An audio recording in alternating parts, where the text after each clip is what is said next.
কেউ যদি তোমার জন্য প্রতিদিন সময় বের করে, তোমার খবর রাখে, তোমার ছোট্ট হাসির জন্য নিজের শত ব্যস্ততা ভুলে যায়, তাহলে সেটাকে কখনোই তুচ্ছ ভেবো না। ভালোবাসা যখন সহজলভ্য হয়ে যায়, তখনই মানুষ ভুল করে, ভাবে এই যত্ন, এই মনোযোগ স্থায়ী। কিন্তু কিছুই চিরকাল থাকে না।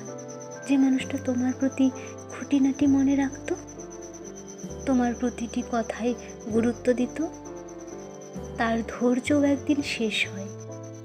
একটা সময় আসে যখন সে আর অপেক্ষা করতে চায় না, আর চেষ্টা করতে চায় না। যে কণ্ঠ প্রতিদিন তোমার নাম ডাকতো, সেটাই যখন নীরব হয়ে যাবে, তখন বুঝবে ভালোবাসা ছিল, কিন্তু তুমি তার যোগ্যতা দেখতে পাওনি। একদিন হুট করে দেখবে সেই মানুষটা আর তোমার জন্য নেই, তার যত্ন এখন অন্য কারোর জন্য বরাদ্দ। আর তুমি কেবল স্মৃতির ভিড়ে দাঁড়িয়ে বোঝার চেষ্টা করবে কোথায় ভুল করেছিলে।